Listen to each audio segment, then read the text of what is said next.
Magandang umaga po sa inyong lahat. Tatanungin ko po kayo at pakiramdaman niyo pong mabuti ang inyong sarili sa inyong magiging kasagutan. Ready na po ba kayo? Kumusta po ang inyong buhay pag-ibig? Aba, hindi pa tapos. Si Kapitana napangiti. No? Nung sinabi kong, kamusta ba ang inyong buhay pag-ibig? Para po kayong nakalunok ng kwitis, Kapitana. No? Talagang nagningning ang inyong ngiti. Kamusta ang inyong love life? Naitanong ko po ito sapagkat hindi lamang minsan na rin may nagtanong sa akin tungkol sa aking love life. Kung kumusta ba ang estado ng aking buhay pag-ibig. At malimit, kapag po ibinibigay ko na ang aking sagot at sasabihin kong 100% in love. Halos lahat po ng magtanong, matapos marinig ang sagot ko, bibilog ang kanilang mga mata, magtataka, asabay sasabihin, pari po kayo. Paano pong 100% ang inyong love life? Nakakalungkot lamang sapagkat una, para sa ilan, ang pag-ibig ay nangangahulugan lamang ng nakakakinig o yung romantic love. Para sa ilan, ang pag-ibig ay para lamang sa pagitan ng babae at ng lalaki.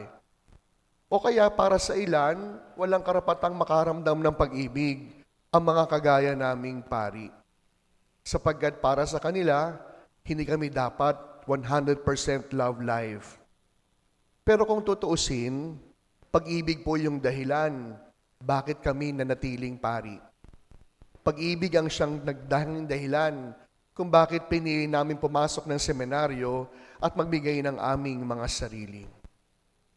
Ito ang siyang tema ng ating mga pagbasa ngayong nalalapit na tayo sa sukdulan ng panahon ng muling pagkabuhay, ang buhay pagmamahal. At napakinggan natin sa Ebanghelyo na ang bahagi ng mahabang farewell speech ni Jesus. Ito po yung naganap sa panahon ng huling hapunan na kung saan si Jesus namamaalam sa kanyang mga kaibigan.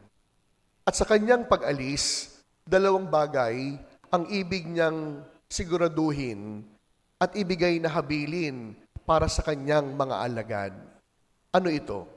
Una ay ang kanyang paalala, ang kanyang habilin tungkol sa pagmamahal.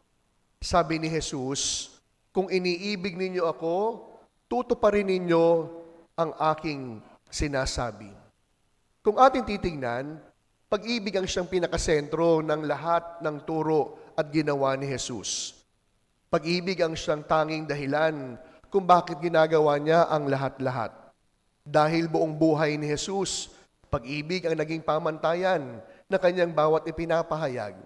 Pag-ibig ang sentro ng mensahe ng kanyang bawat tinuturo. Pag-ibig ang siyang nagtutulak sa kanya upang gawin ang maraming bagay. Kung kaya nga po sa nalalapit niyang pag-alis, nais na makasigurado ni Jesus na gayon nga ang magiging pamantayan at pamumuhay ng kanyang mga kaibigang iiwanan. Mamumuhay sila hindi lamang sa paglilingkod, kundi mamumuhay sa pamamagitan ng pag-ibig. Kung kaya nga po, paano ito masasigurado ni Jesus? Simple. Para kay Jesus, ang pag-ibig at pagsunod, hindi magkaiba. To love is to obey. Because how can we love if we don't know how to obey? And how are we going to obey if we do not know how it is to love? At ito po'y kitang-kita sa buhay ni Jesus. Ang bumubuhay kay Jesus, ang kanyang kagustuhang sundin ang kalooban ng Ama. At dahil tinutupad ang kalooban ng Ama, na doon makikita ang kanyang kahandaang ibigay ang kanyang sarili sa pamamagitan ng pag-ibig. At ito po ang unang aral na dapat nating matutuhan.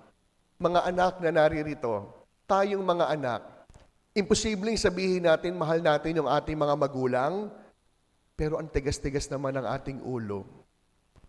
Because to love is to obey. Ang pagmamahal ay pagsunod. Let us always remember then that it's not the suffering of Jesus from the cross that indeed saved us. But what saved us is His obedience to the will of the Father. Napako si Jesus sa krus, hindi dahil gusto niyang mahirapan, kundi napako si Jesus sa kanyang krus, hinarap ang kamatayan dahil ibig sumunod. At ang kanyang pagsunod, ang konkretong halimbawa ng kanyang pagmamahal. At ngayon, bilang mga tagasunod ni Jesus, bilang mga kumikilala sa ating Panginoon, ito rin po yung paalala at hamon para sa atin. Ang ipagpatuloy ang pag-ibig sa pamamagitan ng pagtalima at pagsunod natin sa kung anong kalooban ng Diyos para sa atin. Kaya nga po inaasahan ni Jesus na isa sa buhay natin yung ating pananampalataya sa pamamagitan ng pagmamahal. Bakit? Lagi nating tatandaan, imposibleng ipinapahayag nating mahal natin si Jesus, pero wala namang pag-ibig sa ating buhay. Isang ilusyon na sabihing iniibig natin ng Diyos, pero hindi naman tayo handang magmahal. At lalong isang malaking kalokohan na sasabihin natin marunong tayo umibig, pero ayaw naman nating sumunod. Sapagat ang tunay na namumuhay sa pag-ibig, sumusunod. Ang tunay na nagmamahal, tumatalima. Pangalawa, batid po ni Jesus na hindi magiging madali para sa atin ang pagsunod sa kanyang habilin at paalaala. Kaya anong kanyang sabi? Ipapadala ko ang banal na Espiritu. Sa mga darating na linggo, ipagdiriwang natin ang Pentecostes, ang kaarawan ng simbahan, ang pagpanaog na banal na Espiritu sa mga alagad at sa ating mahal na Birhen. Na kung saan sinasabi ni Jesus sa kanyang nalalapit na paglisan, sa pag-alis ko, alam kong mahihirapan kayo, pero huwag kayong mag-alala, sagot ko pa rin kayo. Sa pag-alis ko, alam kong hindi magiging madali ang pag-ibig at pagsunod, pero ipapadala ko ang banal na Espiritu upang tulungan kayo. Kaya nga po ngayong umagang ito po yung pangalawang paalala sa atin. Ang pag-ibig, magiging makatotohanan kung handang sumunod. At ang pag-ibig at pagsunod, magiging madali sa tulong ng banal na Espiritu. Kaya alam nyo, hindi po aksidente na sa ika-6 na linggo sa muling pagkabuhay ng Panginoon, ang ating napakinggang ebanghelyo tungkol sa pag-ibig. At ngayon, sa araw na ito, pinaparangalan natin ang ilaw ng mga tahanan, ang ating mga nanay. Ang ating mga nanay, bagamat hindi perpekto, bagamat hindi sila laging tama, pero hindi natin maaaring may pagkaila na ang mga nanay ang siyang dahilan kung bakit tayo nabuhay sa mundo. Malamang sinasabi ng ilan, madaling sabihin yan, Father, kasi mabait yung nanay mo. Madaling isipin yan, Father, kasi responsable yung nanay mo. Pero, mga kapatid, lagi nating tatandaan, hindi man po perpekto ang inyong mga nanay, hindi man po perpekto yung ating mga magulang, pero lagi natin tatandaan, sila ang unang dahilan kung bakit tayo nabuhay sa mundo. Wala pong taong singaw, walang taong bigla na lang sumulpot sa lupa. Nabuhay tayo dahil dinala tayo sa sinapupunan ng mga nanay na iniisip nating hindi perpekto. Kung kaya nga po, sa pamamagitan ng ating mga magulang, lalo't higit ang ating mga nanay, ipinaunawa sa atin anong ibig sabihin ng pagmamahal. Sa pamamagitan ng ating mga nanay, itinuturo sa atin anong ibig sabihin ng pagsunod. Alam niyo, sa seminaryo, kilala po ako bilang mama's boy. And I am proud about that. Yung iba, nahihiya sila pag sinasabi, "Nako, mama's boy yan." Sapagkat sa kultura natin mga Pilipino, ang mama's boy, yung matanda na, nakasabit pa sa saya ng kanyang nanay. Yung matanda na, pero wala pang sariling diskarte. sa kanyang buhay. Pero naniniwala ako, ang isang mama's boy, hindi iyon ang kahulugan. Ano ang isang mama's boy? Ang mama's boy, ang isang anak na handang gumalang at rumespeto sa pinakaunang babae na nagpatibok ng kanyang puso. Alam nyo, sabi nung nanay ko sa dalawa kong kapatid na babae, at hindi ko ito makakalimutan, sabi niya, pag pumili kayo ng inyong mapapangasawa, piliin nyo kung sino mang maibigan magustuhan ninyo. Pero sana, sabi nung nanay ko, kapag pipili kayo ng inyong mapapangasawa, sana yung inyong mapipili, marunong magmahal at gumalang sa kanilang ina. Dahil ikaw ang isang lalaki, marunong gumalang, magmahal sa pinakaunang babae na kanyang nakilala, hindi malayo, hindi imposible na mamahalin at gagalangin ka rin nila. Kaya nga po, mga kabataan na naririto, lalo't higit yung mga babae, huwag lamang kayong pumili ng mga cute.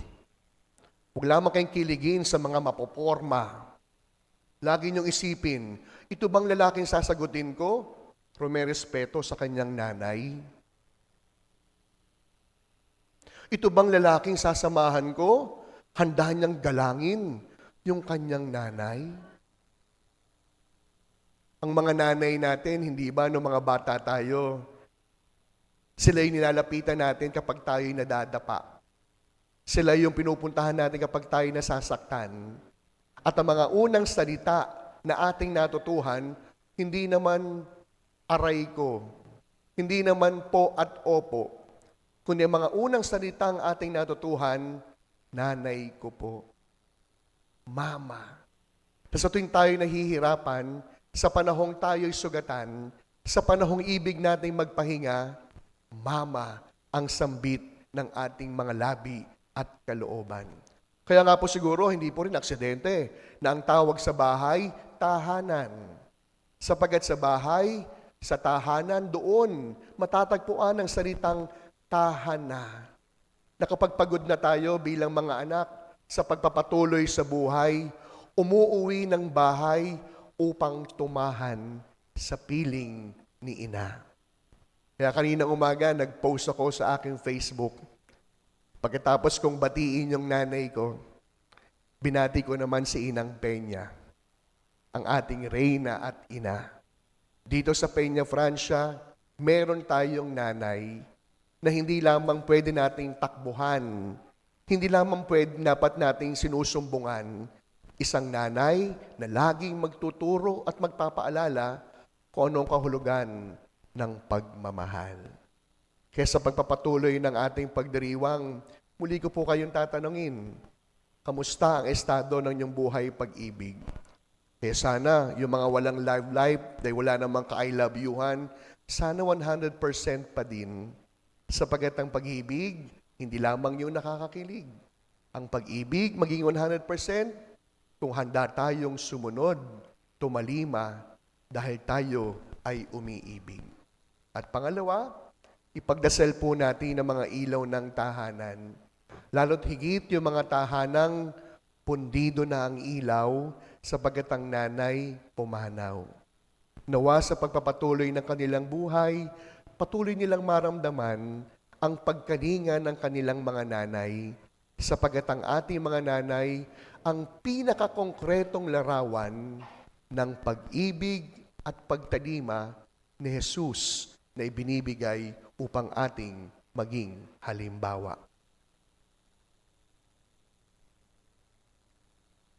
Amen.